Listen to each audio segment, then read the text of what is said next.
What's up, guys and gals, bros and pals? I know this is kind of a new, weird setup. Hello. I'm here as well. John OJ is here. It is his birthday. He is the birthday boy, It's my birthday. the most birthdiest and I'll stream if I want to. of day boys. I'm gonna make sure I pull it up on my chat. I got 3 viewers. 3 viewers. One is me. One is Ash. And now one is me, but TurboTax. TurboTax. You got an ad? I got an ad for No way. TurboTax. I know. How are we sounding, Ash? How does it sound? Well, can I please? Okay, let's see.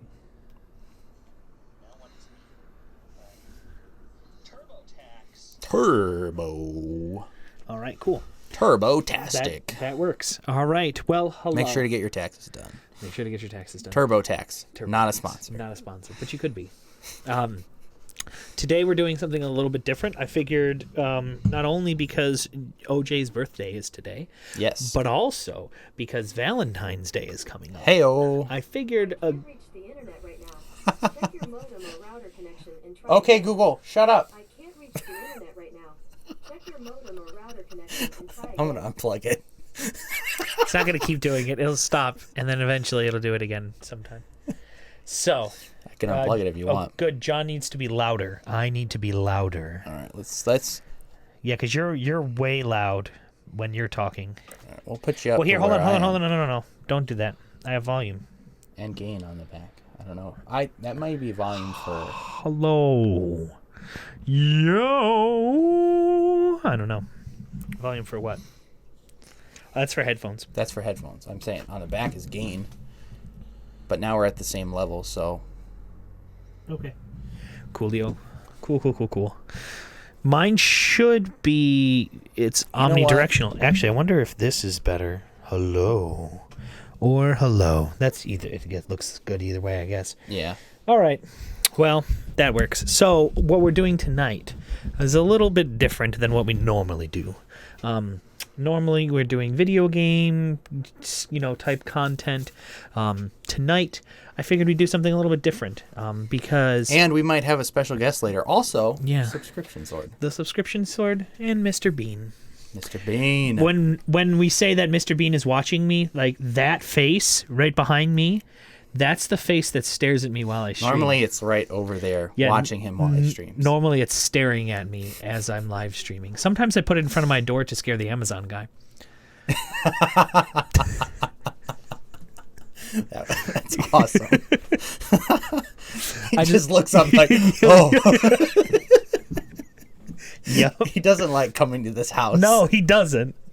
Tell the stream about the other time with the Amazon. Oh boy, no, the Amazon guy. Ash doesn't want to hear that. I think she does. So, I was one day I was going to produce a shower upon myself, and when one produces a shower upon themselves, they disrobe their entire inventory.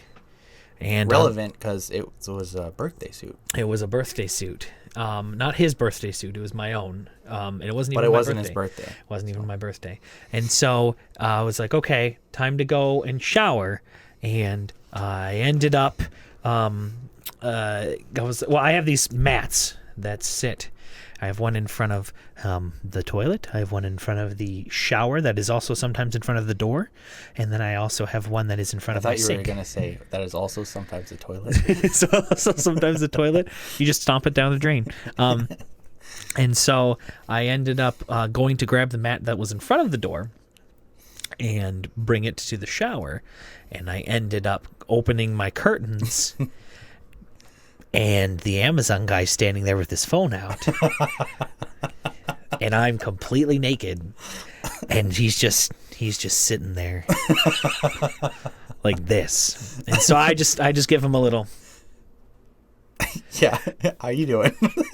I go grab my mat, turn around, and go back to do my shower. Yeah, I think I have not ever seen that same Amazon driver ever again. He's like, I don't want to go there I think he again. specifically requested to not come to my house. So, And the He's like, messed I up. don't know what happened, but I just can't find your address. Like, Yeah. Oh yeah. you're gonna have to do it. Right. He just Yeah. gives it to the next driver. Right. Yeah. He's like, no, give it to the new guy. Give it to the new guy. Yeah. No, OJ was not making up that story. That No, actually happened. No, it's the actual story. Yeah. I was laughing so hard in the shower. Oh my goodness. Every time I hear it, I laugh. Yeah. It's I hilarious. couldn't- It was so great. So, yes. So what we're doing is we're going to do a Bible study here on the stream. I figured this would be something that would be kind of unique that we haven't done on the channel before, and then something that we also both believe in, and something that we both believe in it, but we both have, everyone has slightly different theologies and ideologies on these things. So I figured something where we can start discussing and just kind of see where conversation goes. And then the special guest later might be the very famous Kyle Naden, which is where our character Kyle Nabin is based off of. Yes. So, I think we should open up in prayer. Let's do it. And then we'll go and start reading. All right. Do you want to pray, John? Sure. It's your birthday. You get It's special my powers birthday. on your I birthday. get to pray. Yes. All right. All right. Dear Jesus, I thank you for this day. I thank you for the fellowship that you've given us between me and John, and also everybody who watches on Twitch. Help us as we go through this scripture and give us your truth, and just bless the rest of this podcast and the rest of our days in your name. Amen. Amen. Amen. Amen. So, let me grab my Bible. All right. Well, for those following along, we're going to start in 1 Corinthians 13. And then we might bounce around a little bit depending on how conversation goes. But that's the intention. And the question I posed to myself a while ago was, what if we were to love like Jesus loved people? Not the way that we try to love people, not the way that we say we love people, but the way that Jesus showed love to people. How would that look? What would that look like? Yeah. And so I think that the best way to start is to go into the 1 Corinthians 13, and it's like verses 1 through, 8. Yeah, verses 1 through 8, and that kind of talks about love. I am using the Holman Christian Standard Bible. I don't know what style you're using.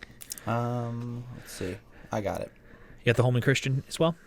Or you got I which? just switched to it. Oh, okay. I mean, it doesn't matter. You can I have use it whatever you want. digitally, so I can go Okay. back and forth. I mean, I have it on my phone, but I like to use I know, the but physical copy. Look at those words. Look at how big they are. See, that's nice. Mine, it kind of looks like a madman. I don't know if you can see that from the... Let's see. There you go. Yeah, it's just all kinds of... That's crazy that the blue stuck out the most, because like green and pink are also on there, but you could only see the blue with that camera. That's interesting. But yeah, there's just all kinds of writing and different things like that in here. So anyways, all right. So I guess I'll start reading. Let me lower this a little bit. Okay. So this is Paul writing to the church in Corinth, and he's kind of been chastising them, just kind of like, hey, like, what are you guys doing? Kind of like just talking with them about like things that they're doing that aren't really following along with the original design of the church. So in verse 1, it says, if I speak with human or angelic languages but do not have love, I am a sounding gong or a clanging cymbal. If I have the gift of prophecy and understand all mysteries and all knowledge, and if I have all faith, so that I can move mountains, but do not love, I am nothing. And if I donate all my goods to feed the poor, and if I give my body in order to boast, but do not have love, I gain nothing. And then from there, so I think that's a good spot to stop. And I think there it sets off a very good, like, works aren't the thing that's going to get you. We can't boast within ourselves, Right. Of like what we do. Yeah, even like starting out with, I think obviously what he's talking about here is, Paul was speaking a lot, Yeah. and he was speaking to a lot of different people. If I do this, but I don't Yeah. have love, I'm Right. just noise. Right. So, Exactly. and he says that with the clanging of cymbal. Yeah. And so it's like, if you're just doing this is just kind of for show in a way. Right. Because if I don't have love behind it, I don't have a relationship Sure. behind it, it is just noise. Right. And that's actually very powerful. Yeah, it Because- reminds me of when they talk about like the Pharisees and how they would go into the streets and praying with their hands up and stuff, and people would see them and be like, "Wow, look how much faith they have." And he's like, "That's not the type of relationship I'm looking for. That's not the type of love I'm looking for." Right. You know, Yeah. you were. I didn't know if I cut you off. If you were going to say No, something. no. Okay. That was kind of the thought I had behind that when I was reading it today, was that, we can speak all these things. We could speak this tonight. Yeah. And if there's no relationship with God or relationship with the people on the stream, Sure. it's just noise to them. Exactly. I think that's kind of what's the one thing that helps drive me with the streams and stuff is the building the communities and the building the relationships, and how Ash is here now, and I met her on tour, I don't know, 2 years ago or so. Yeah. And now there's relationship and friendship built through that, where years later she's donating to this cause for us to be able to do this, to sit here now with the equipment. By the way, we have a new mic, Yeah. new microphone here. There is a story about that too. We might get to it later. Okay. But yeah, so that having that ability, and that's kind of the drive behind all of this, and all of not the Bible, but all of us doing this here, is to make that connection and be able to show love to people. At least that's why I do it. I assume that's why you do it as well. Oh, yeah. And so just kind of that's good, because there's a lot of people where Ash and says now we're friends. now we're friends. Oh, good. Before we weren't, but now Yes. we're friends. Well, yeah, she specified that to me a couple of times. But yeah, even he even goes into even more than speaking. If I have the gift of prophecy, Yeah. if Yeah. I understand all mysteries, you could be the smartest guy in the world, but if you're not loving, really that doesn't matter. Think of the people that spend all of their life searching and trying to strive to get the almighty dollar, and then they die, and it's that's not the thing that people aren't going to remember you because you were super rich. It's going to be the relationships you made, and Right. you could be super rich and sit in your basement. Right. Yeah, and what I always think of this is there are people who are great preachers, and Sure. they can preach the heck out of a sermon. yeah, But they aren't relational with Right. people, and they're awkward around crowds and stuff. Sure. And it's well, that doesn't show me anything. That just Right. shows me that you learned how to speak well. right, exactly. Okay, well, I think that's good. Yeah, even they're even saying and if I donate all of my goods to feed the poor, even if you're look, I'm helping the poor, this is a good thing, right? And it's well, no. And I've read later, I believe it's in James. Let me just traverse there quickly to make sure. But they talk about the praying with the wrong intention. Yeah, is anyone among you suffering? This is James chapter 5, verse 13. Is anyone among you suffering? He should pray. Is anyone cheerful? He should sing praise. If anyone among you is sick, he should call for the elders of the church, and they should pray over him and anoint him with olive oil in the name of the Lord. And these, it's, I don't know, it's just interesting that, and throughout, especially, it's talking about, so let's say my mom's sick, right? Yeah. And I go pray for her, but I'm praying for her to get well, so I stop hearing about her being sick. That's not a prayer in love. Yeah. That's, and that when somebody, when I used to study the Bible, there was a guy named Paul. I used to study the Bible. Not the Paul from the Bible, by the way. That would have been awesome, though. I used to study with Paul. That would have been so cool. Oh, it had so many questions. Oh my goodness, we'd be there for days. I'd call off work. So yeah, it was just really interesting. That really makes you check why you're praying for somebody. Why am I praying for that person so they'll stop talking to me, So stop complaining about this thing that they've been complaining about for years, or am I, Right. you know, I think a lot of times people will say, like, I'm praying for you, or I'll pray for that. Right. And they don't really do it, but Right. it's just like a sentiment type of thing. Yes. It becomes cliche in Yep. churches and things like that. yeah, For me, whenever I tell somebody I'm going to pray about it, if I can immediately, or like I do it right then, right, and then at least they can't, you know, I'm not calling myself a liar. I'm not Sure. you know, but then always, like, I will keep that in my mind, and then once I have another opportunity, go to it again, yeah, that makes sense. because you know, your days get busy, and Yeah, absolutely. you know, you say something that you're going to do something, and then, oh well, actually all this other stuff Yeah. is more important. Is more important than that, your right. your need there. Yes, exactly. So that's what I always try to do. And Right. That's good. That's really good. it does help me, because then it's immediately on my mind, so I'm going to immediately pray for it. But then Right. I think that helps me bring it up later. Yeah, right.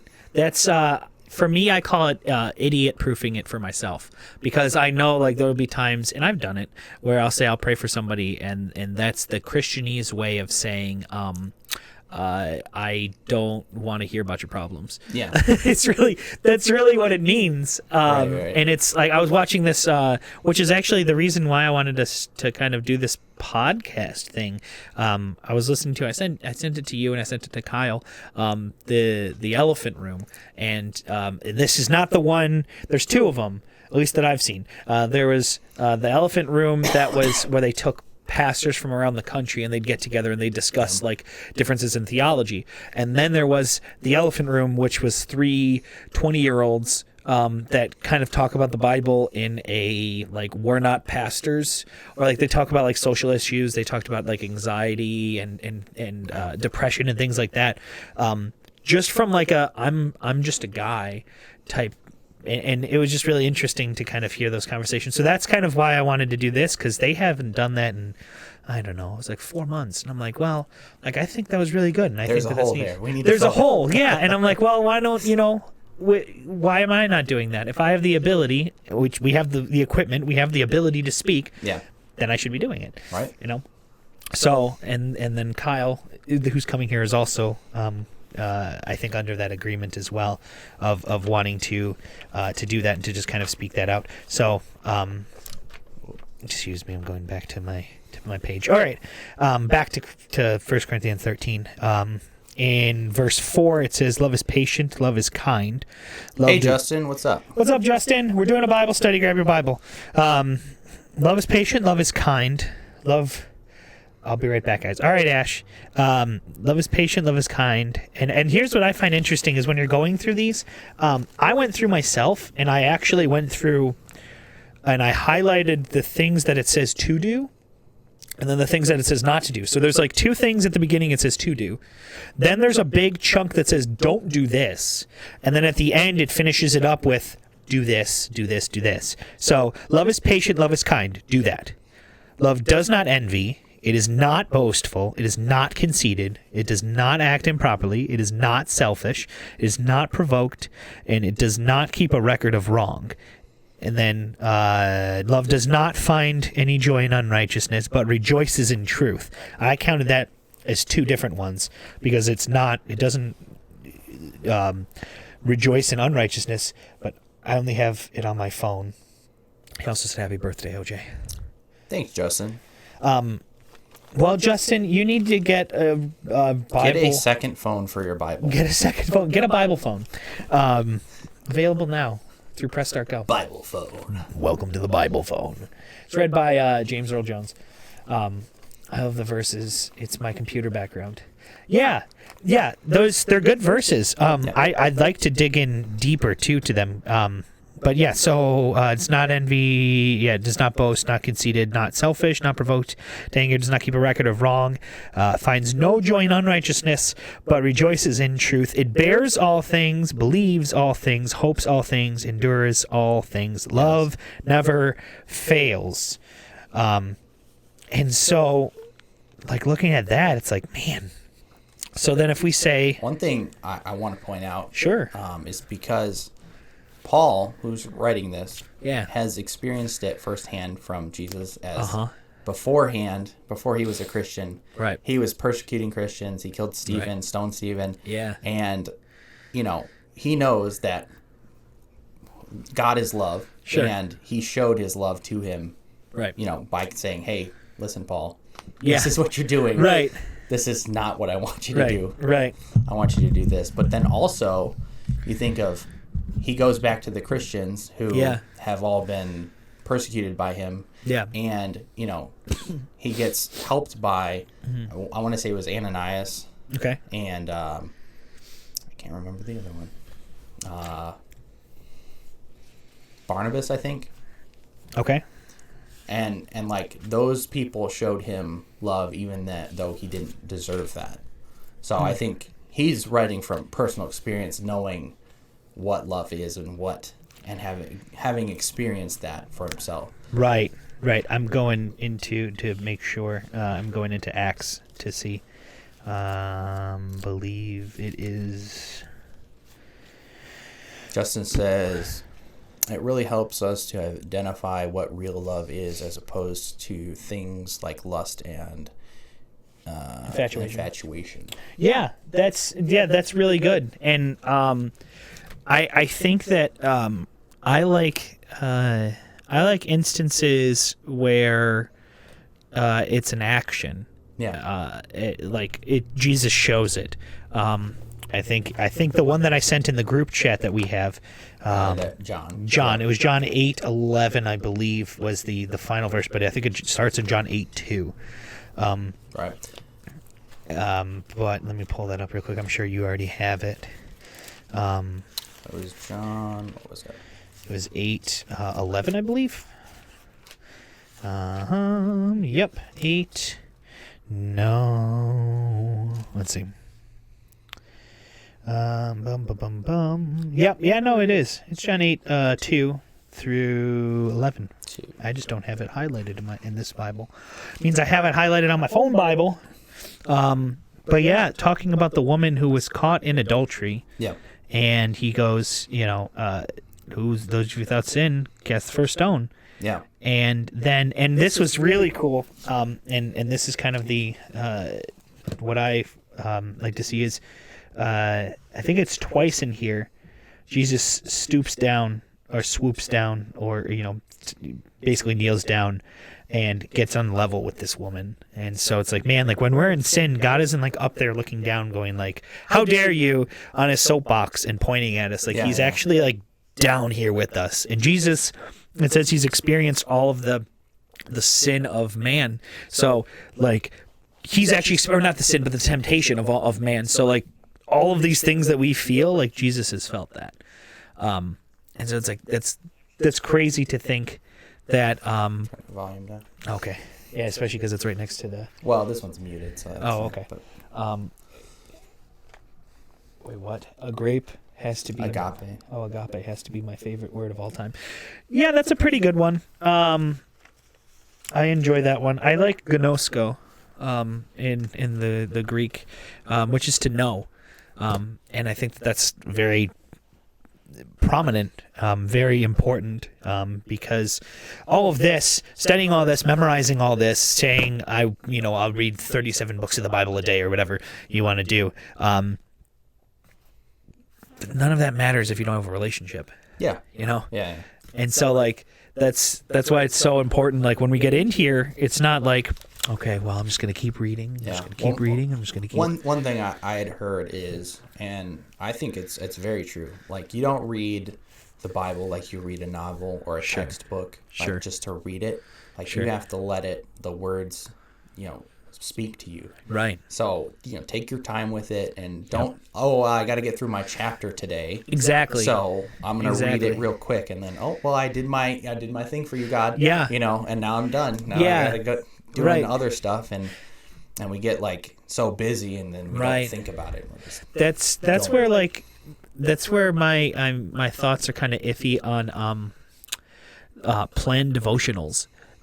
Like now, if you're doing it intentionally, like with purpose, like sure, that's great. But like I know I've caught myself in times where I'm like, I get into, I'll put a devotional up on for the phone, and it's supposed to remind you every day, and then it reminds you, and you're like, Yeah. I don't want to.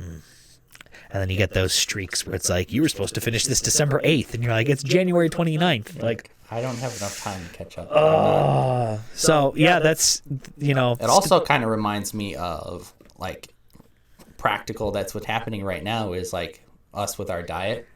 And it has to be like a lifestyle change rather than just, oh, well, I'm going to go on this diet for 60 days and lose some weight. Right. And then I'll go back to my old ways and gain it all back. Gain it all back. You know? Yeah. That's a good analogy, because this thing is a lifestyle change, and changing even the way that we view people. Somebody challenged me one time and said, what if we were to, like, when someone's bothering you or upsetting you or whatever, if you're to look at that person and try to figure out the reasons why Christ would have died for them. And then that just makes you change your whole perspective, because now you're not like, oh, this person's an idiot and he's just talking out of this to both sides of his mouth. Blah. Like, you're like, I mean, like, Jesus thought you were worth dying for. And it's like, oh, like, who am I to say anything about that? You know? Right. It's nuts.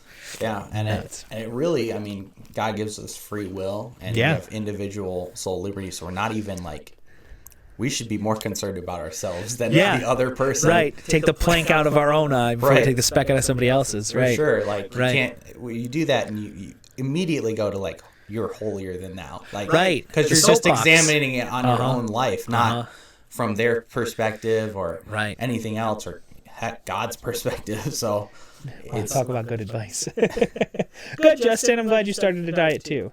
Nice. I don't know. I can read it, but it still helps me, because hearing the word helps me stay closer to him. Yeah, absolutely. Yeah, for me, what I do is I have some long commutes, and so do you. And so I have my Bible on my phone that can play that. And now, obviously, just hearing it won't, like I said, it doesn't. Sometimes it doesn't speak to you because it's just sound. Sure. But having it on there, just to have it on there, it can help as well. Right. There's times where on my commute to work, I'll do I'll put the Bible app on and just have it read. And so one day I decided to just kind of start listening to the book of Job, which is a very interesting listen. Yeah. I think I found one of my favorite verses in the Bible in Job. Just because it was so, I laughed out loud, and then I immediately got to work and looked it up on my regular.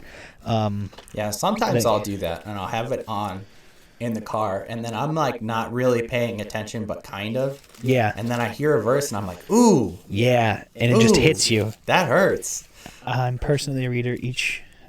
Every once in a while, I'll listen to it before work. That's also good. Yep. I know. For me, I have to do both sometimes. Yeah, I definitely have to do both. It's in Job, and it was just so. Yes, Job 13 verse 5. Oh, so good. I'm just gonna highlight it real quick again. This is like the fourth time I've highlighted it in different versions of the Bible. Job 13 verse 5. And this is such good like life advice just for us. If you would shut up and let that be your wisdom. And like this so just to the point where he's like, just shut up. Yeah. No one cares about what your opinion is. Right. Like, and that's not just like you personally, like everyone. Like, there's people that, like, they're trying to tell me their opinion. I'm like, ugh. Yeah. Okay, thank you. All right, thank you for your yes. And that's not always the best way to react to somebody, but I mean, it's honest. But like, just. It's like that one meme where the two guys are sitting at the table, and somebody says something, and he's like, "You hear that? This guy doesn't like anime." Yes. It's like, see, nobody cares. That was the Jurassic Park. Yeah, it was Jurassic Park. Yeah. Is what the meme was from. Because he's like, don't use my name out loud, and he goes like, hey, this is that guy, and then, by the way, that just scared me. I turned around. Mr. Bean. There's a dude just standing there. Oh my goodness. But yeah, like it's so interesting. Just of how he does it, and I guess that it's hard to talk about love without talking about like grace. Yeah. Because if you love something, you show grace to it, you know? So like, what's for you, I guess, what's like an example of grace that you see in the Bible? Like, what's a good one for you? Like, you look to and you're like, all right, like that's a good representation of God's grace. Well, like I already mentioned before, Paul, doing what he did and all that. I think also the scripture that you just mentioned, the John 8 with the lady, is a great one as well, because he says, if any of you who are without sin should cast the first stone, and he was the only one who could have done that, right? And he didn't. So that's a great thing of like, this is what you deserved, but instead, you're not going to get that. Sure. Obviously, that's the gospel story. Sure. But thanks for putting me on the spot, by the way. No problem. No problem. Hey, it's what does it say in 1 Peter about always being ready to explain why you believe? Yeah. For me, I'm trying to find it because there's a couple of them for me, and let's see. The one was, I believe, boom, boom, boom, boom. A great representation of God's grace is Israel repeatedly not listening to God and him not killing them dead. Sure. Now here's, and I like to try to view grace a little differently For me, too. it's Romans 12:9 through 21. I don't know its odd choice, but it really speaks to me. That's from Ash. Romans. Yeah. I'm going to it right now. Romans 12, you said. I think the other one that comes to mind right now is the woman at the well. Okay. And she was living with multiple men, and Sure. and he just talked to her like she was a normal person. Like, Right. he knew all these things. Right. But you're forgiven. Right. So Yeah, it was interesting because when I was studying that and when I've listened to other people study that, even the time that she goes out during the day is specific. Like it's like that's on purpose because that's the heat of the day. Yeah. Nobody goes out during the heat of the day. And she's out in the heat of the day collecting water from the well. Well, why? Because she's embarrassed and she feels shame for the things that she had gone through. Yeah. And so she wanted to hide from the people around her, so she'd go out and do the things that she needed to at a time where she knew people wouldn't be around. It's less likely for people to see her. yeah. And so that was it. That's a good one. I'm trying to find the one that I just had. Let me do the Speak from the Prophet Wikipedia. Or Joseph messing with his brothers from Justin. Sure. That could be one. Let's see, Matthew. Yeah, I think a good indicator of grace is just David as well. Okay. Like with Bathsheba and his husband, just basically, oh, here, we're going to murder this person. Sure. And, he's considered to be a man after God's own heart. Sure. So, Sure. just the grace that he had because of all the things that went on in his life, and him just going to God and saying, hey, I did wrong. Right. But I need forgiveness. And I think that's powerful in our lives too, when we're struggling with something, not to get down on ourselves, because we're all sinners, so we're all going to fall at some point. None of us are perfect. Right. But to go to God and to ask for forgiveness. He already forgave all of our sins when he died on the cross, but the way I like to represent that is like, God is your heavenly Father. And so like, if you've disappointed your Father, he still loves you. He's not going to toss you into a burning building because you didn't mow the lawn or something, Sure. So this is, God is a perfect Father, so he's not going to do that to you either. But when you go to your Father and say, hey, I'm sorry, I didn't do this thing for you. Right. You build that relationship back, and that goes back to relationship building. Exactly. And so when we do something wrong, Jesus has already forgave us. God has forgiven us, but from the cross, but Right. it's building that relationship back. Right. Yeah, I totally agree. I totally agree. I think that's one of my favorites showing of grace. It is an odd one, but it's the woman with the demon-possessed daughter. This is for those following along. Paul's grace with Timothy is great too. Yes. I agree, Justin, and Ash as well. Matthew chapter 15, verse.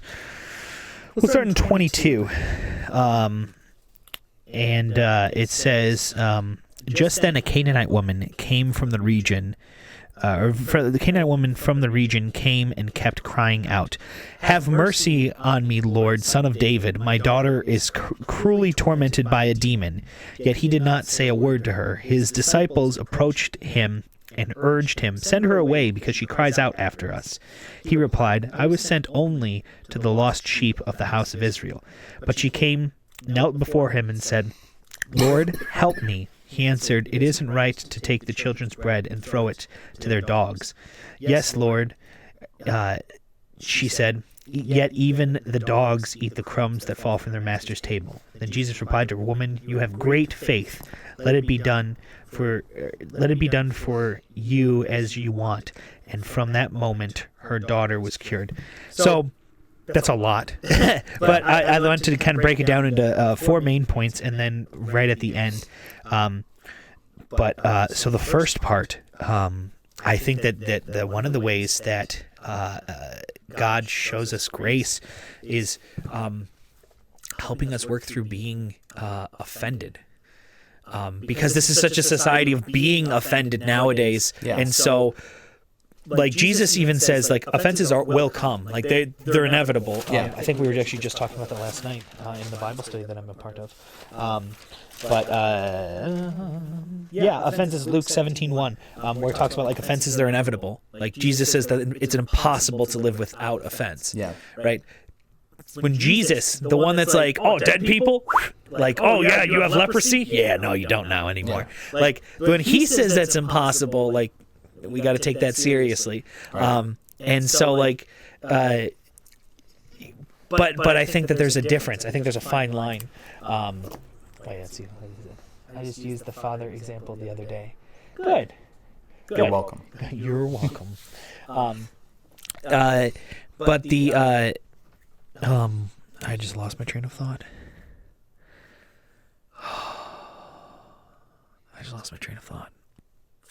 Offenses. Yes. It's so easy to get offended nowadays. It's impossible to not get offended. But I think the difference is offenses, that is something that happens, right? That's a verb. That's something that is it's inevitable. Like those happen. But being offended, that's a choice. Yeah. And so I think that God, one of the ways he shows us grace is that he sometimes allows us to get offended so that we can see a snapshot of our hearts. Yeah. You know? Even like, so in here, all right, now tell me, like, and I just want, and I'm going to do this myself, and you guys do this in the chat as well. And let's see, I'm probably going to get some sleep. Who's going to go to sleep early? All right, bye, Justin. Bye, Justin. Got too convicted, so he's got to go to bed now.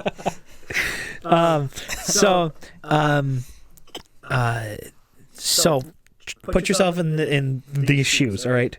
So we're a Canaanite woman. We're coming up, and we're crying out to Jesus. First of all, Canaanite woman, not a Jew, not a Jesus follower, but she comes up, crying out to him, "Have mercy on me, Lord, Son of David."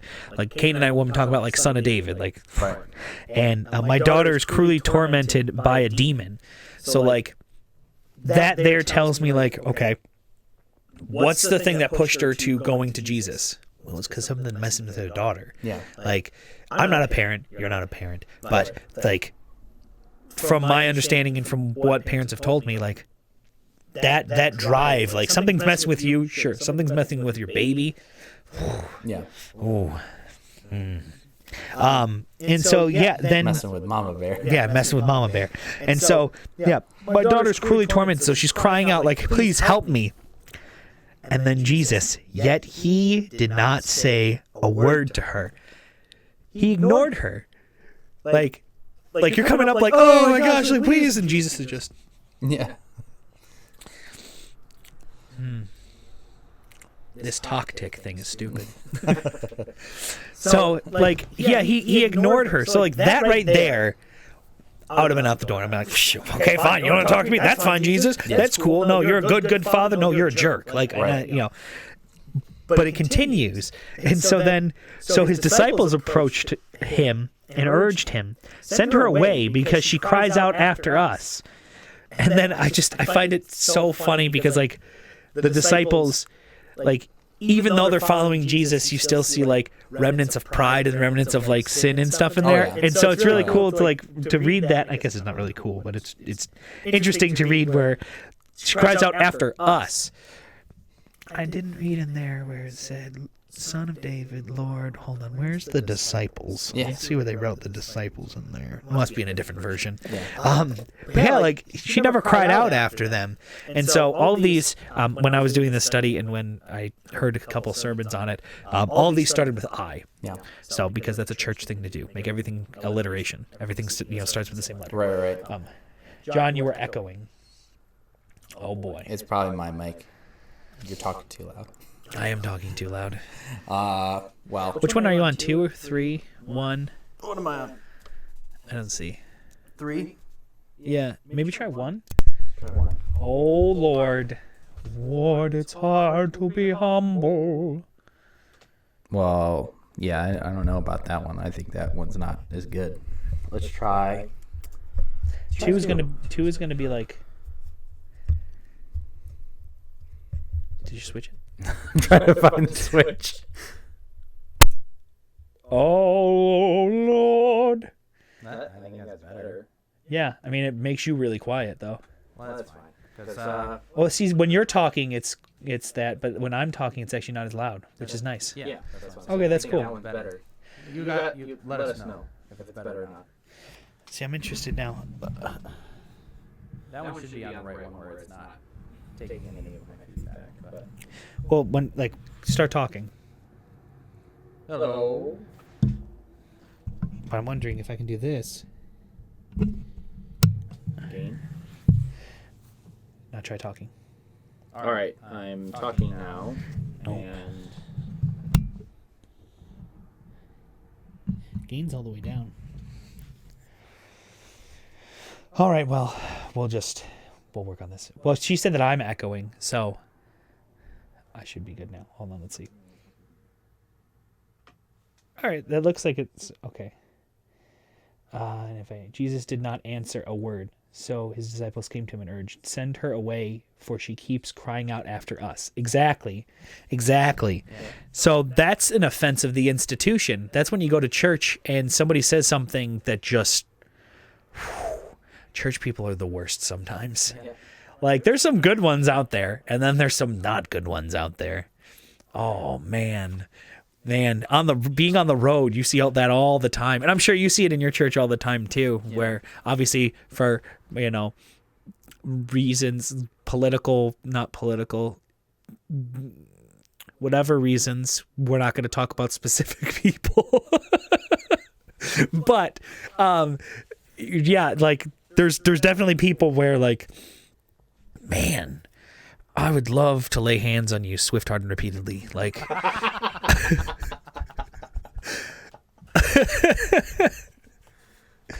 oh, good. We're good now. Yeah. Yeah, I'm about to lay hands. Like we're about to go Benny Hinn. You're about to fall back this Sunday. All right. Yeah. So then Jesus finally replies. He said, "I was sent only for the lost sheep of the house of Israel." So, like, I like to imagine it like I go to the hospital and, I'm sitting there in the waiting room and then they're like, okay, well, like, you're next up. I'm like, awesome. And then like somebody rolls in and then just roll that person past me. And I'm like, what? Yeah, I'd be so mad because you're being made to feel insignificant. Like, and that's oh man, those are the worst. I mean, all of them are the worst. Being ignored, having like the institution or the people like just being made to feel insignificant. Like, and I mean, even later, calling her a dog. well, yeah, no, I'm gonna get to that. I'm gonna get that. I'm gonna get that. Yeah. So, so then she knelt before him and said, "Lord, help me." He answered, "It isn't right to take the children's bread and throw it to their dogs." Now, like, that's being insulted. Like, that's straight up, he called her a dog. Like, that's, oh man, I would be so mad. Oh, I'd be so mad because like, not any one of these things individually would have probably, ticked me off. All of those in a row, one after the other, when this is like an urgent situation. Oh man. Hit someone in Christian love upside the head with a board. Like, oh. But yeah, like, and it's interesting because right at the end there, and he says, they're dogs. But he didn't use the same word. Like in the Greek or the whatever translation this is, I think it's Greek. They use two different words. And so like the Jewish people use wild dog, but Jesus used pet dog. Yeah. It's like, well, he's still calling her a dog, Yeah. But like, the woman sitting there, and I just like putting yourself in that situation of like, I've done everything. Like I've tried to, I've cried out and he ignored me. And then, the disciples thought this was all about them. And then he was, what is it? Then he made me feel insignificant. Now I'm being insulted. Yeah. Like I'm over it. Like I'm done. But then like, I feel like there's a moment where it hit her because, it's like, okay, well, Jesus called me a dog, but he called me a pet dog. Like, there's a difference. The pet dog has a place. The wild dog doesn't have a place. Like, the pet dog has shelter from the elements. Wild dog does not have shelter from the elements, I think you see that with the response that she right after. Yeah. definitely understood Right. what he was getting at. Right. Yeah. Because yet even the dogs eat the crumbs that fall from their master's table. So like right there, that whole thing is grace. Even though she's been like, had all of these offenses thrown at her, she didn't choose to be offended.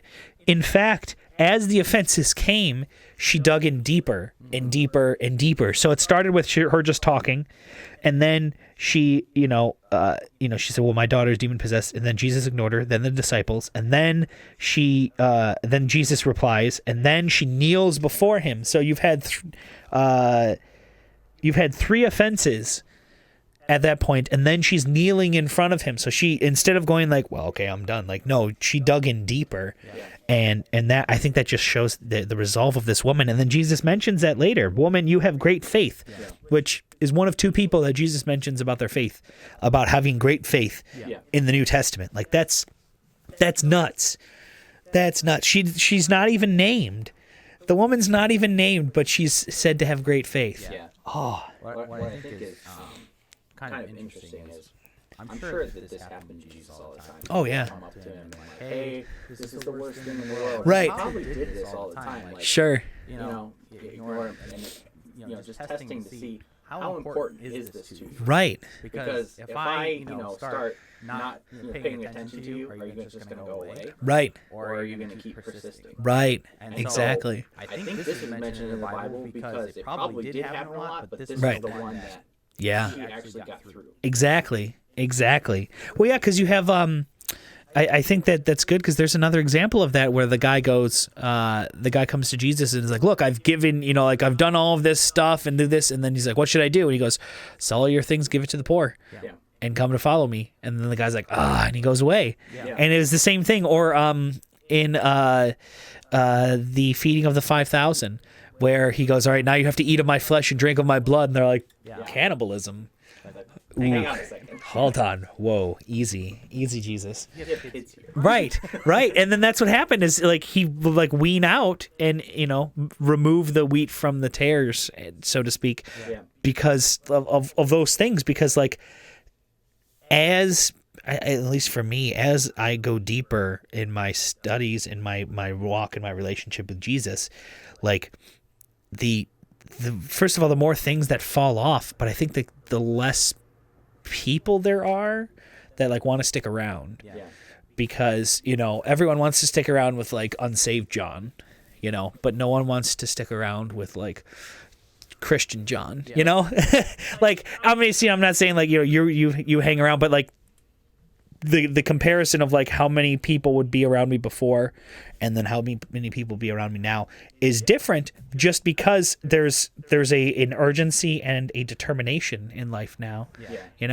I think that's there are people in your life where like you'll hang out with them in a group, right? But if you both had the time off, you wouldn't hang out with that person. Yes, I feel like I'm that for some people. Yeah, we were just talking about that last night. 3 types of friends. Confidants, which are the people that believe in what you believe and are for you, and for what you're for.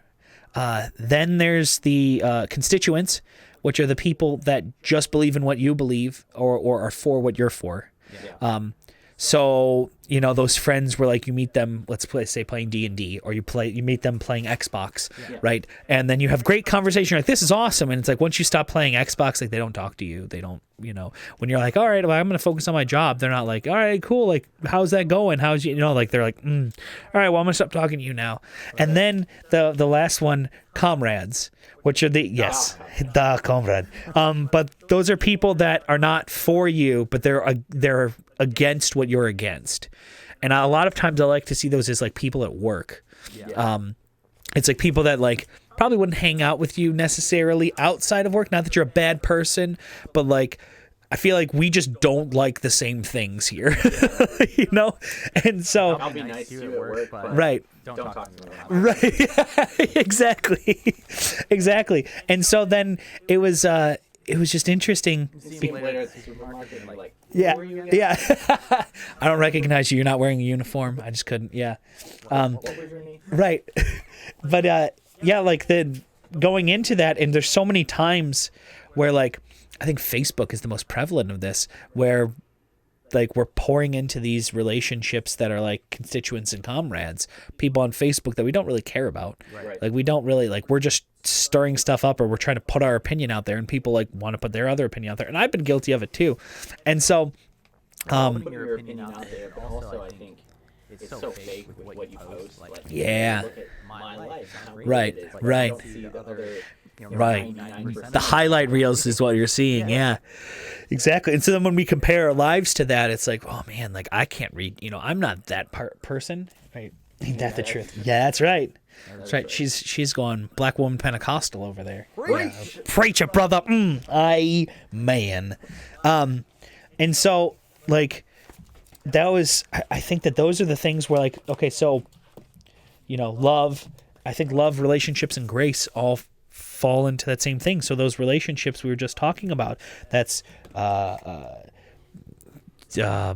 dating relationships, I think that's friendships, I think that's work related relationships, I think that's all of that. And I think that the key is like coming back, bringing it back into love and grace, is that in all those situations, no matter where that you're at with that person, if they're confidant, constituent, comrade, is showing them love regardless, like just, oh man, I'm trying to find a specific passage where it talks about like, I got another one where it's like God showing grace in like a weird way. We're going Old Testament now. Do it. Genesis. All right. Bet. Genesis chapter, and this is going to be super interesting, and I'm going to mess up all of these names, but that's okay. Genesis chapter 11, verse 10. So, for the super excited people that love history, will you guys do more of these? I really need this. Yeah. I mean, if you enjoy it, sure.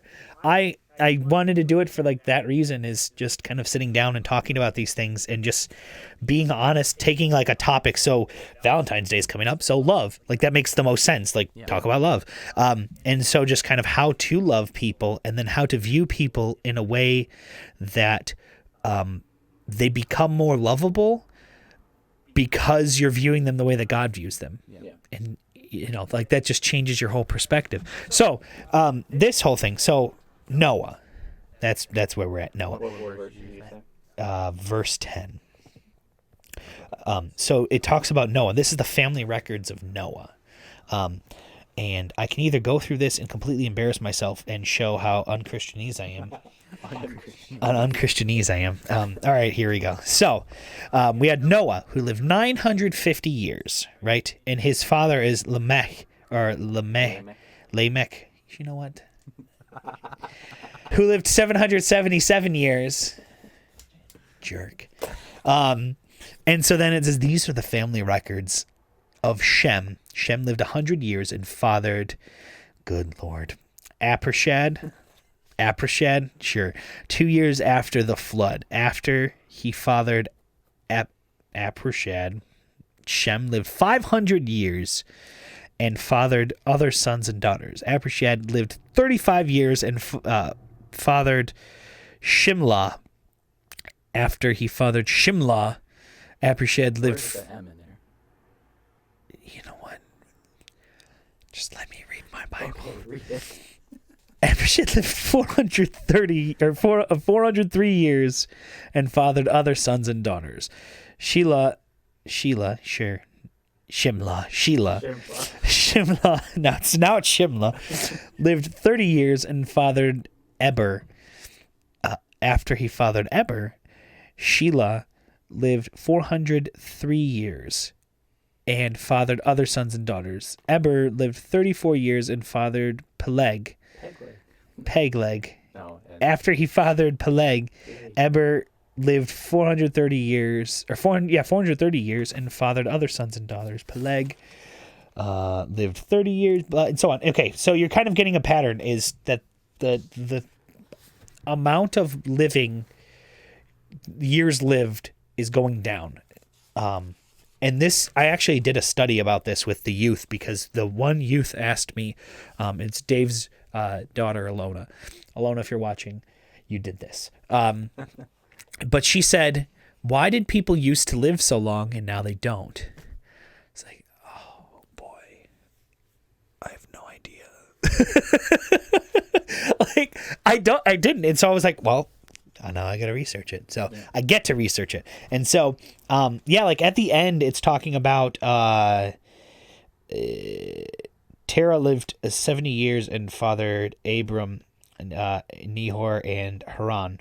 And so, Terah was 205. So going from 950 to 205 is a big digression. Huge. Yeah. Why would that happen? Well, earlier in the text, and I don't have it highlighted, so I won't be able to find it right now. But earlier in the text, when Noah was born, it was prophesied over him that he would bring an end or a lessening of workload. People would be working less. So, how the correlation between the two? So Noah lived 950 years, and then his kids started living less and less and less and less. Because if you live less, then you're working less. And so... Also, the correlation was after the flood. Yes, exactly. That too. So the whole, like, we're going to have you guys live less and be burdened less, because then there's also less chance of sin. There's less chance of, all kinds of stuff, because you're living less. And so... that's another example of God's grace being shown in a situation where it's just like, oh well, that's cool. Like those are a lot of names and that John read very poorly, and a lot of numbers that John also read poorly because he kept saying 430 and it was 403. And so like, but that's another situation where that's God's grace. And so like his grace even extending until now, of like if I was living 700 years and I had to work for 700 years, yeah. You don't get to retire after 60. oh my goodness, I'd be so mad. I would be so mad.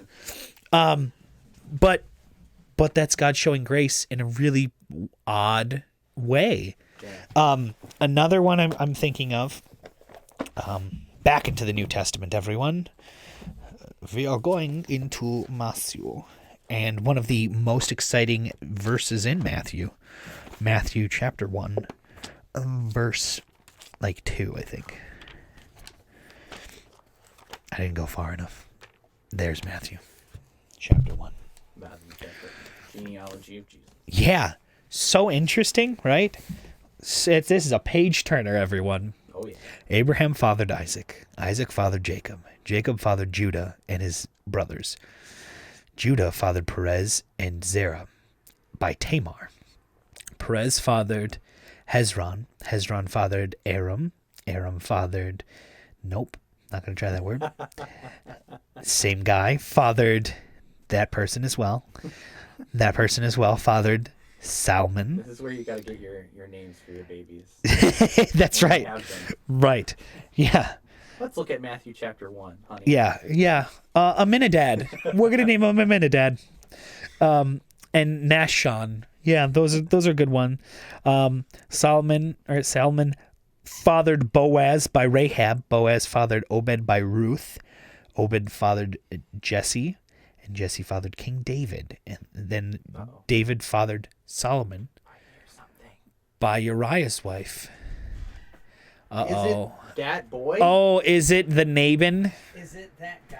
The dude? Oh my He's here. Kyle. You guys are in for a treat. Oh, he is in for a treat as well.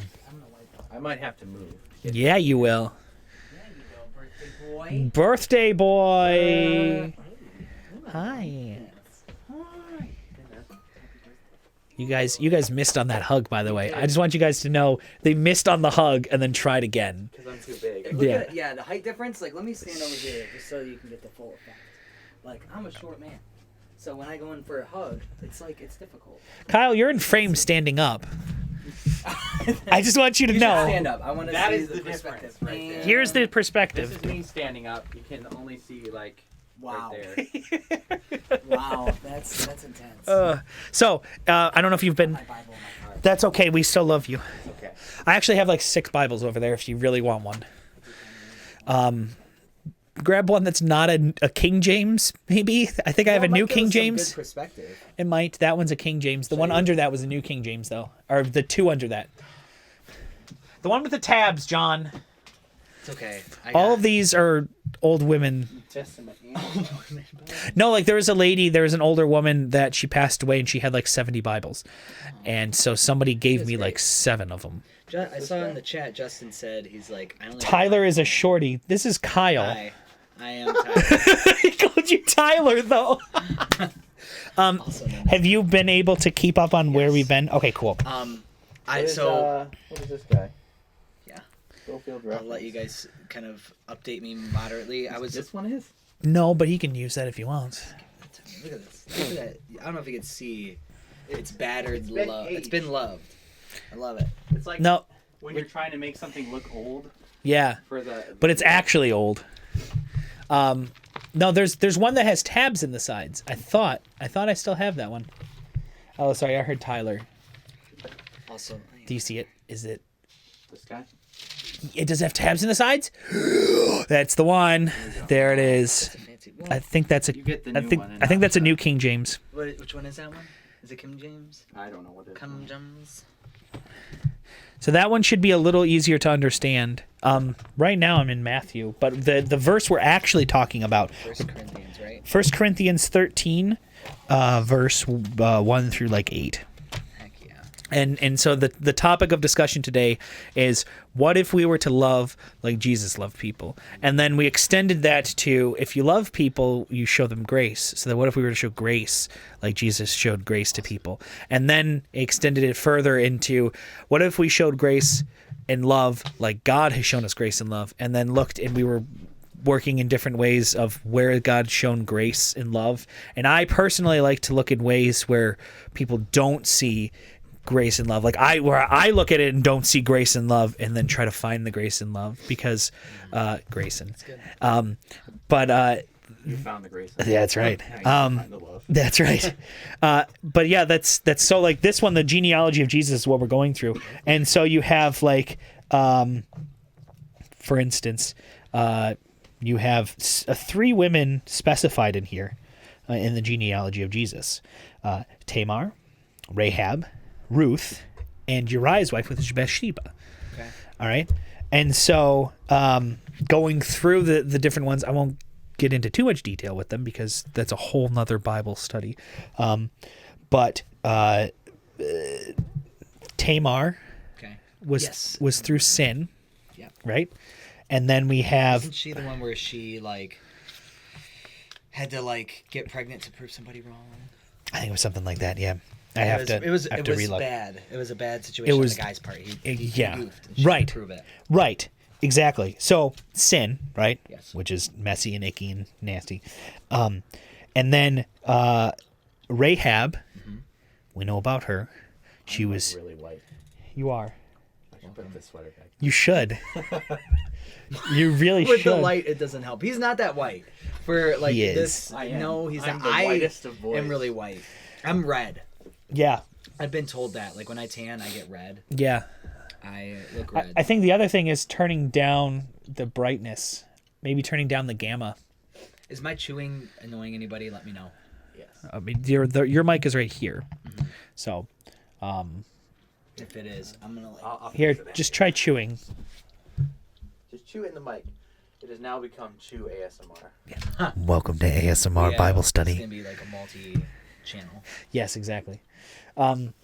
So, because I will spit it out. But with Rahab, faith, right? Because of the whole, like, well, hey, I trust your God, and if you guys protect my family when you guys come and take over this place, then I will house you guys here so you won't get killed. And so that was like faith in, something that where she could have died. Then you have Ruth, which was by grace, because I believe that was the where he or Boaz would leave her like tares in the ground to kind of like help feed her, and then eventually he came up and he became her husband. And then David, through Uriah's wife, or Bathsheba, which I think all of us know the story of Bathsheba. For those that don't, David, I can't hear it. Okay. David saw a lady doing... No, she can't hear the gum chewing. Oh, okay. Excuse me. So, yeah, David saw a lady doing the shower and was like, doing the shower. That's nice. Doing the shower. That's nice. I like those. And so... Wow. I'm just saying, that's what he said. Read Song of Solomon. That's how they talked. So, I like those. So, yeah, then he was like, all right, well, come here, lady. How you doing? And then... Also how they talked. Yeah, this is how they talked. This is the abridged John Morcone version. And then, yeah, then he's like, oh, you're pregnant. And your husband's coming back. Ooh. And so then eventually they're like, he sent him off to the front lines to get killed. And then he was like, all right, well, now we can be married. And I'm the king. And look how great I am for taking you in because your husband's dead. And so that's the death of another. Death of another. Yeah. So you have sin, faith, grace, and the death of another. You have the story of Jesus within the genealogy of Jesus. And so it's like, think of how much grace had to have been shown where like... Gosh darn it, John, that's good.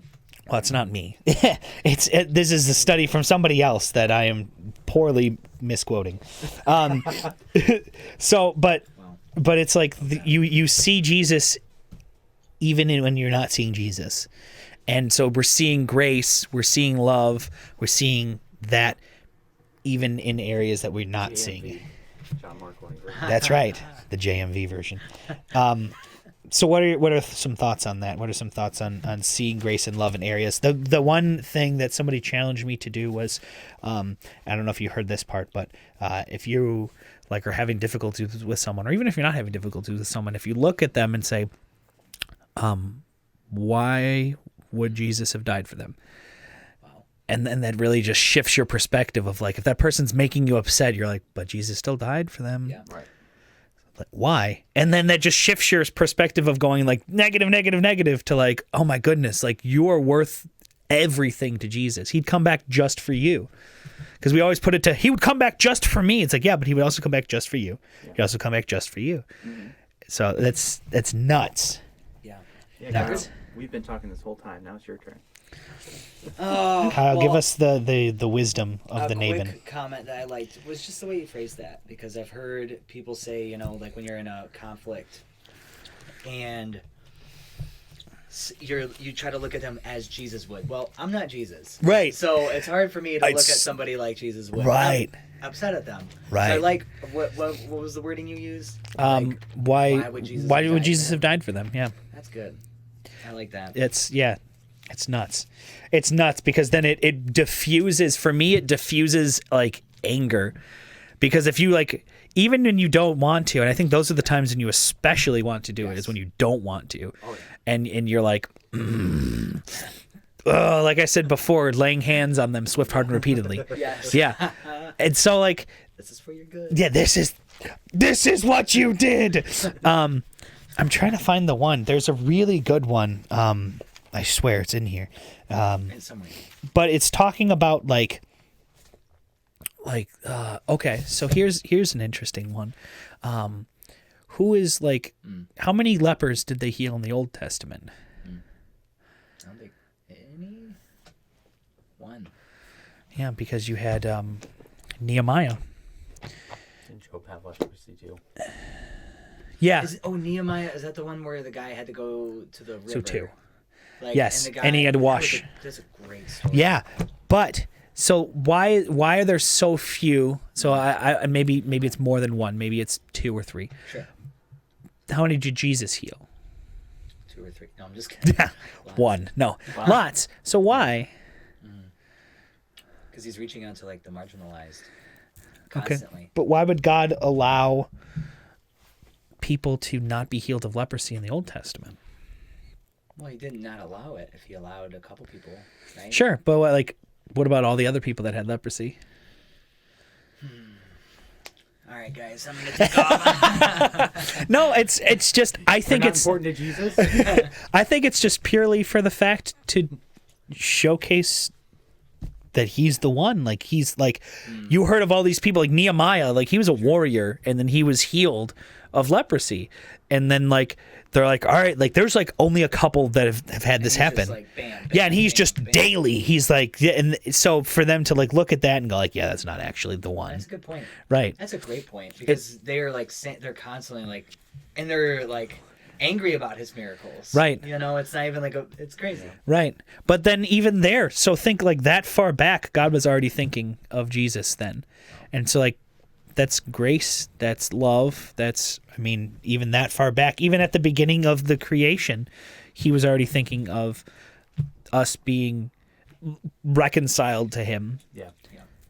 Also, leprosy in the Bible is a symbol of like sin. Uh-huh. And like what else can heal sin except for... Exactly. Yeah. So, Kyle, we asked before... and I put John on the spot, and I'm going to put you on the spot. What is like, what is your favorite representation of like grace or love shown in the Bible? Why are you looking at me? I already answered it. That's good. Okay. Favorite example of like one that you would like. For me, I try to find ones that I will turn to and be like, okay, like that's an understanding, like that's real grace, that's real love. Okay. Yes, and it'll like one that I'll turn to helped because I'm like, there's so many good examples, but one that I like a lot is that's kind of in my life is the story of Gideon. Yeah, and I love how real he is. If you guys haven't read it, he's like, can I go to it? Yeah, sure. Go to it. Sure. Go to it. Judges. Do it. Anyways, he's this like, he's kind of looked at as somewhat lowly. He's not, okay, so Israel's under siege, and that's it. No, and they're really under siege. Like, it's really bad. And so he's trying to, I think, thresh wheat in a wine press, so he's kind of hiding. Yep. And everything's really bad, and an angel comes up and is like, hey, God, why am I like having a hard time when there's literally tabs? Judges. Because they're camo, you couldn't see them. Wow, where are they? I don't see them. Defeats the purpose. Yeah. But I'll just read it. Okay. Midianites oppress Israel. Okay. I just love it. So he's like, Gideon. So Gideon went and prepared a young goat. Have you guys read this? Do you guys like the story of Gideon? I do, actually.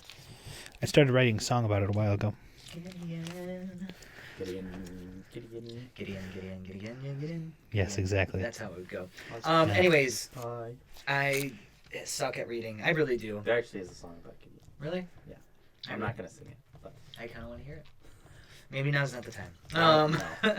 This isn't singing time. This is you finding the scripture time. I found it, but okay, I'm too far ahead. All I'm trying to say is, like,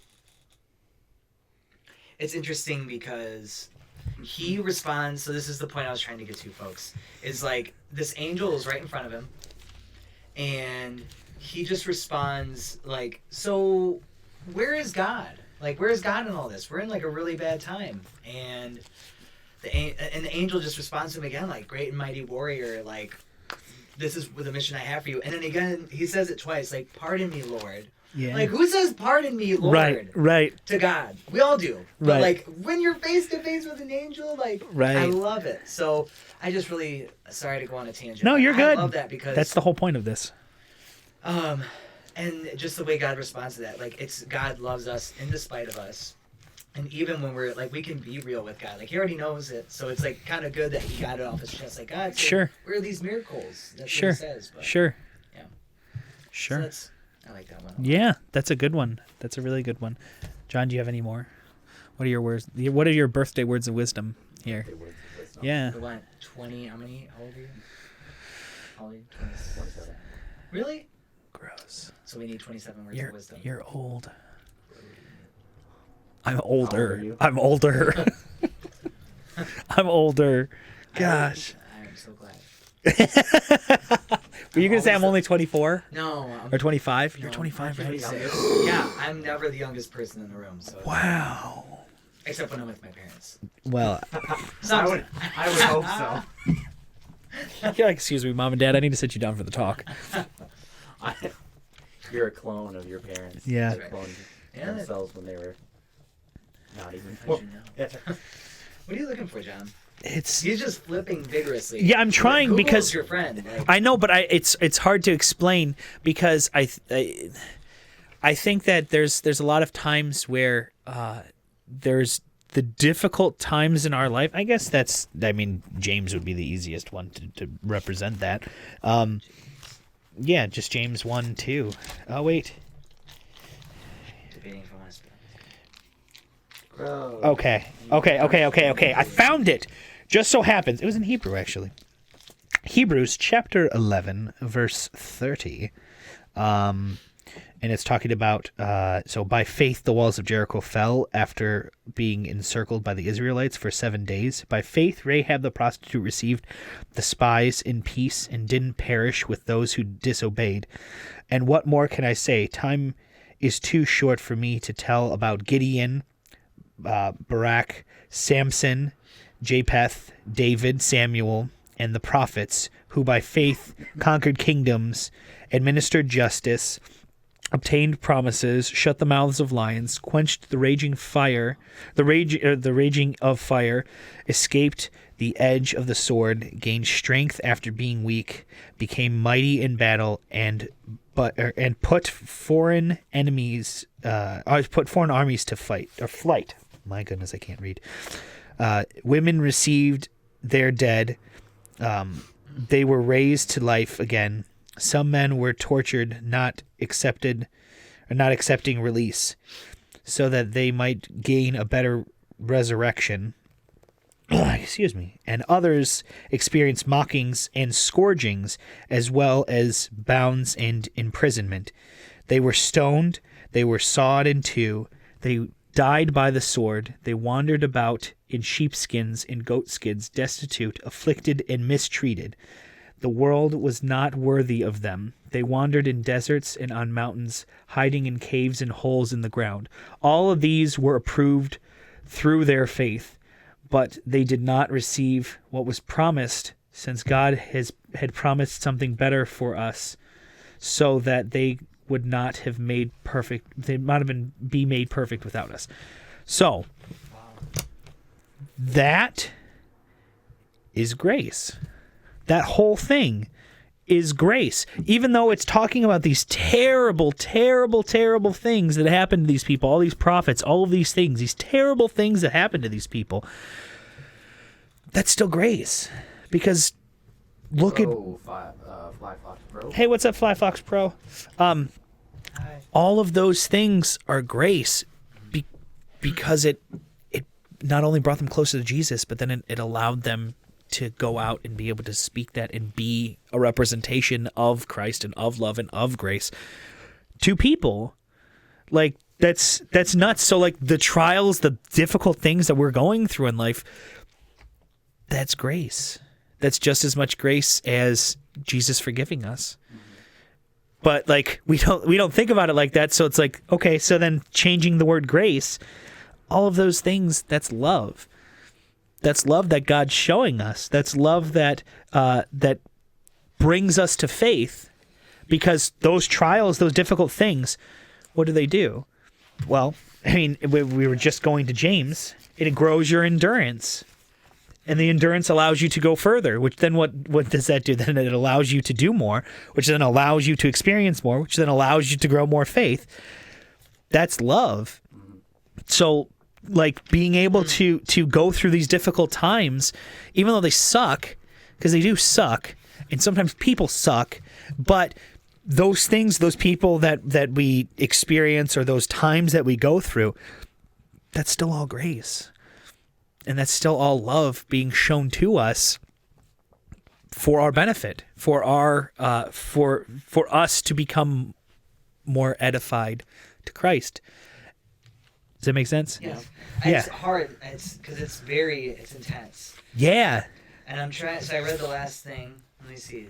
These were all commended for their faith, yet none of them received what had been promised, since God had planned something better for us, so that only together with us would they be made perfect. And what stood out to me there was, like, be made perfect. So Yes. It's interesting, like... Yes, I've got it. No, I've got another one. So, yes, continue. Another one. I just thought that's interesting because we're not, and all these people went through really tough things. Yes. And it was funny because you're like saying, yeah, they suck. No, they, like, literally died. Like, Yeah. a lot of people, this guy was Terrible. stoned to death. Yeah, they're terrible things. But like, God has a plan for each of us. Right. To reach that point. And So that's so great that you mentioned that, because I was mentioning, like, I've had many different, like, favorite verses of the Bible, but two of them have stuck out in particular recently. The one I was just mentioning earlier, where Job tells his friend to shut up and let that be his wisdom. Job, I think 13:5. I think that was what it was. It's like amazing. Job's just like, just shut up and let that be your wisdom. And it's like, well, that's not only does that feel great to tell other people sometimes, not that it is great to tell other people sometimes, but it feels great to tell people sometimes. Sure. And did you guys go into the context of that story? Of this? Yeah. Well, that's a fun.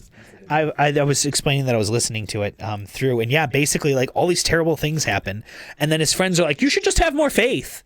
Yeah. And his wife's like, why don't you just curse God and die? Yeah. And he's like, why don't you all shut up? Yeah. You're not right. Yeah. Right. But yeah, Job 13:5. If you would shut up and let that be your wisdom. Yes. But like, I want that to be my life verse. Like, Put that on a t-shirt. right. I want that to be my life verse. That would be a great t-shirt. I want. They see Job like, wow, is that in the Bible? Yeah. That's Gotta see the message. I'd like a job. yeah. But so this is the one, and you were mentioning that, and so you said the last thing that you were saying was talking about in its time, right? Yeah. Okay. Now, watch this. This is why the Bible's so cool. Like, all these Before you things. read that, Yes. we got a comment. Blackbox Pro. And we know that all things God works for good, for the good of those who love him, who have been called according to his purpose. Yes. That's a great verse. Exactly. Yes, God uses all the crappy stuff. Yes, I agree, Ash. And so this is why that's so cool, and why that and how like that ties in with what I'm about to read and what we're talking about this. Yes. So, and this is Ecclesiastes chapter 3, verse 11. It says, he has made everything appropriate, or in other versions it says beautiful. He has made everything beautiful in its time. So, not in the time we want, not in the time other people think we should have, in its time. Yeah. So if it's its time, that means that time was put inside of it, because we didn't create the time. So that means that time was put inside of it. So everything has been made beautiful.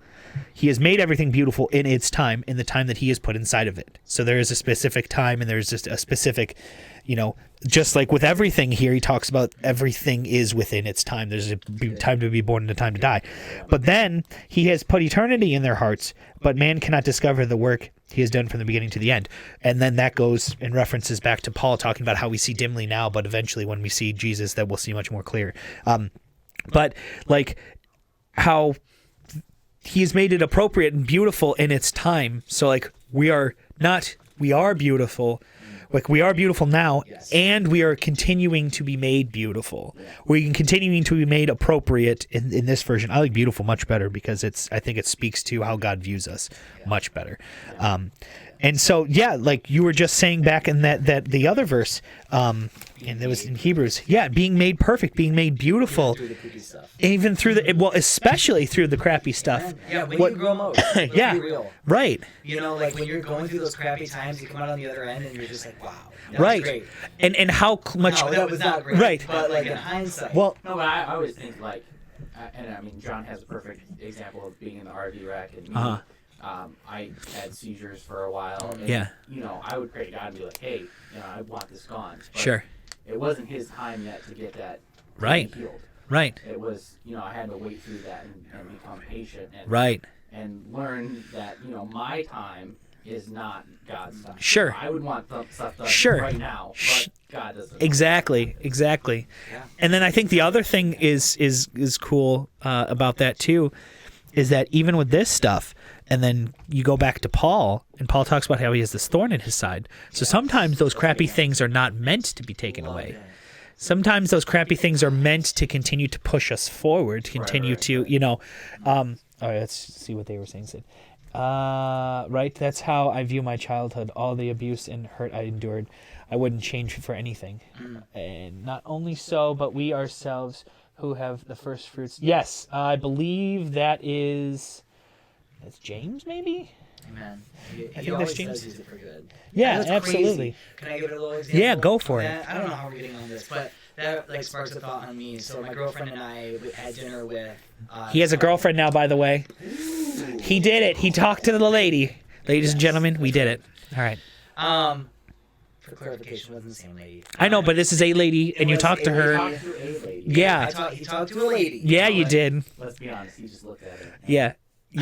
She goes, oh my goodness, I'm sorry. Yeah. Yes. What was this? Oh yeah, so we went to dinner with this couple. Thank you for the shout out. Yeah, no problem. And it was interesting because I'm so sorry if I'm sharing this and it's TMI, but we struggle to maintain purity. Yeah, sure. You know? And I mean, you guys are attracted to each other. Like, I would hope that you guys, like, Yes. not that you I'm would saying have that sorry to struggle. her. I'm saying sorry to her Yeah. if she ever sees this. I don't think she'll care. 'Cause it's I- a good testimony. I hope that you do care Please and you have a follow us. talk with him. Also, please follow us and subscribe. Anyways, the good news. The good news. But it's true. And I'm sending this to her after. I told her to like watch it. So let me like see if I can do multitask.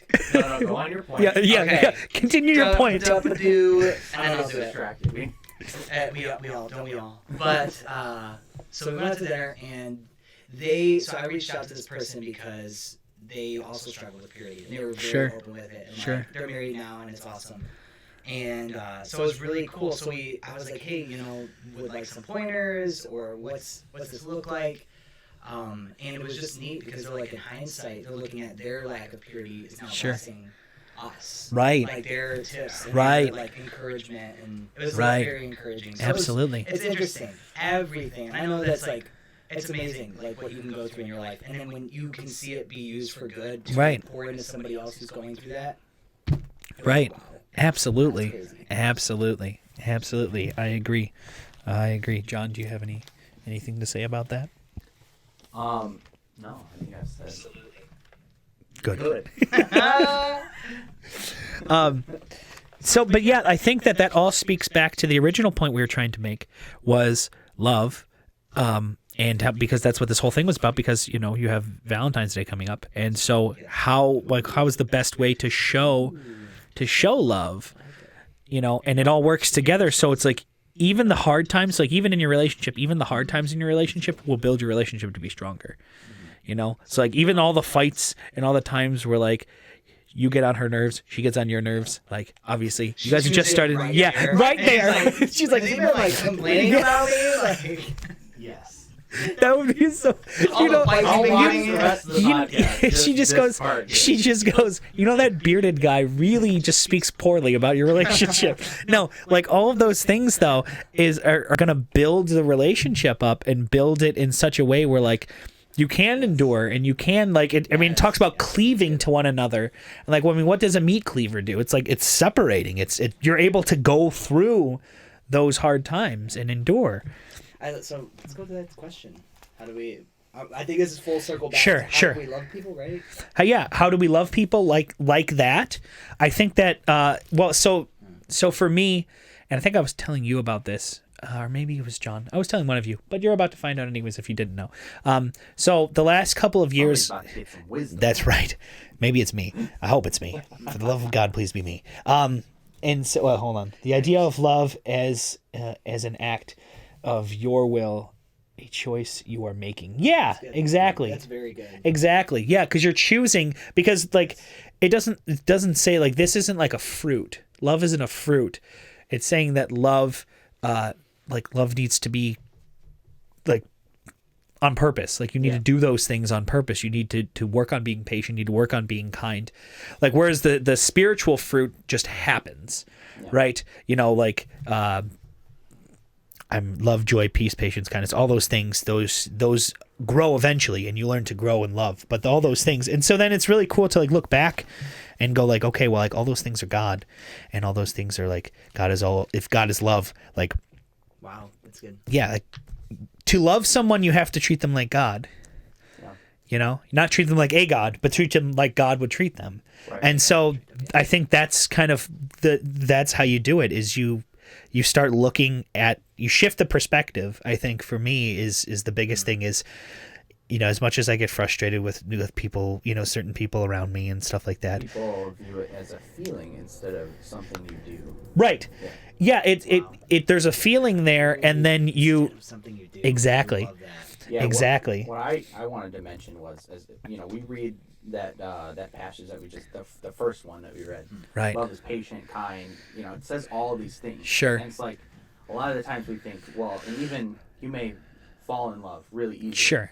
But to stay in love, you have to work at it. Exactly. It's not just, I'm going to love this person for Exactly. the rest of my life. No, you need to work at it, and there's a bunch of things that love does and Sure. outlines there. Sure. And it's not just, like he said, a feeling. Sure. It's something that you have to work at. Right. like a position, like a position at a job. Yeah. Not that I'm saying that love is like a job, but sometimes it is. Sometimes it's work. Yeah. Sometimes it's hard. But like you could get the job, but then there's all these things that you do to maintain the job. And there's all these things that you do to grow the job and to get deeper into the job and so it's work. And sometimes it's hard, and sometimes you do it when you don't feel it. I mean, that's a reality. Like, It's like God. right? It's like your relationship with Exactly. God. Doing it when you don't feel it. Exactly. You know? Now, and That's tough. and I think it's the balancing that with authenticity. So that going back to that was, there's been certain words that have been kind of over my life, for the past couple of years, and like so each year there's like a word that's added, and so like the first year, was establishment, and so it was being established. That was when I got the apartment. That was when kind of all that stuff. It was right after the RV wreck, and then there was all the establishment of getting my own apartment, getting my own place, things like that. Then the next year, it was authenticity, and so it was being genuine. Now that I'm established, now it's being genuine and open and honest, and going like, okay, like I might act Christian-y sometimes, but there's times where like I'm not by any means. And so then it's like, okay, well, like being open and honest about that, because like God can't heal what we're not honest and open about. Like if we're holding it into the light, like God knows it's there, but he's not like, he's working on us opening it up, which is then also helping us heal, like kill two birds with one stone type thing. Yeah. Oh, Lauren just joined the trap. Hi, Lauren. To quote the great prophet, DC talk. Love is a verb. Yes. Is a verb. Yes. And then this year is discipline. And so now that you're being authentic, okay, great. Now we hone that in. And I think that all of those things apply with love as well. Being established, open and honest, and then disciplined and working at it. That's good. And so, and that's not something I just thought, like that just came to me. I have no idea, but I was like, whoa, that's weird. That's a good connection. Nice. Good job. Boom, boom, boom. Yeah. That's cool. I like Yeah. that. Yeah. I high-fived myself. I've been lurking and listening while working. Nice. Whistle while you work it. No, let's not. Don't hear that every time in a Bible study. Whistle while you work it. Yeah, that's right. Oh boy. So yeah, I think that kind of brings us full circle, at least on the point of love. I think that's kind of, it's a matter of being intentional and shifting our perspective. If it's someone that we're involved with, it's being intentional and doing things, that are loving and acting like God specifically towards that. And if it's someone that we're not involved with, but we know, even though that's still some type of involvement, but then it's like trying to see them differently. And then that changes our whole thing, because then if we love and we're trying to love like Jesus did, Jesus didn't only love people he knew. So then that brings us to like, okay, well, how am I treating the people I don't know? That's what was going through my mind when we were talking about this, like applying it to that. Yeah, like how do I treat people that I don't know? Yeah. What am I doing? Am I being loving to the person that I don't know? Yeah. Like one thing that God kind of has done with me was, and it's so something simple of like someone's stopped on the side of the road. Their car, the hazards are blinking, and there's no one else there. Well, I'm there. Yeah. Now that doesn't always mean like go there foolishly, but it means like be discerning and pray and but there's been times where God's like straight up called me out on it. Like I was driving by and there's this guy like walking, not that I'm trying to boast by any means, but just as an example for this context of the story. There's a guy walking down the street, right over here. And I start driving to work. It's like 6 a.m. and it starts raining. I'm like, why is that guy walking? Idiot. And I just keep driving. And then like I start going down the road and I'm like, I should turn around. That's good though. Yeah. Right. And I'm like, I love that. I don't want to. You know what? It's fine. I'm already almost to work, right? Like I'm almost to the highway. And then I was like, I really need to turn around though. And then so I like turn around, swoop around, come back and pick up the guy, take him to the thing. That's good. Yeah. And so the guy was like, we had a conversation and I found out that like he was married. He was in a different state, and then his wife left him, and so then like she moved out and moved somewhere else, and he helped her move. Then he was down there, and then he ended up moving up here in with his parents. He had a job, he got injured at the job. Then while he was recovering from that, they fired him. And then his parents were really frustrated with him, and they were into drinking, and they kicked him out of the house. And so he's walking with like a garbage bag full of his clothes. Jeez. And he was walking from here to 94, over 94 into Chesterfield over there from here. And he had started out in Algonac. Yeah. And so it's like, that's what, 10 miles in the rain at 6 a.m. Holding his life. Yeah. And it's like, man, like that's, those are the times where I think God moves, and God kind of puts that urging inside us to move. And then I think that's a step of faith of us going out, but that also like builds our faith. But then it also is like, well, how do I love people like God did? Well, do what God would have done. Yeah. I don't know if that makes sense. What are you guys' thoughts? One thing that God's been challenging me with is like the homeless people in Detroit. Sure. A lot of times. Yeah, you should still tell the story of the guy we met at the Coney Island. Sure. I will let you tell that because I don't want to talk too much. No, go ahead. He's talked the whole time, and I have too. Yeah. Well, we'll start with what I've been thinking is like when you're driving, a lot of times you've all seen it. There'll be a homeless person. They'll kind of make eye contact with you. They might wave. And I don't like. One thing I really like doing now is I just want to I like rolling down my window and just saying hi. Like, hey, like wave to him, he'll come over, I'll be like, hey man, I don't have anything to give to you. I just want to say hello. And it sounds silly, but like a huge thing for like that population is not feeling like human anymore. Sure.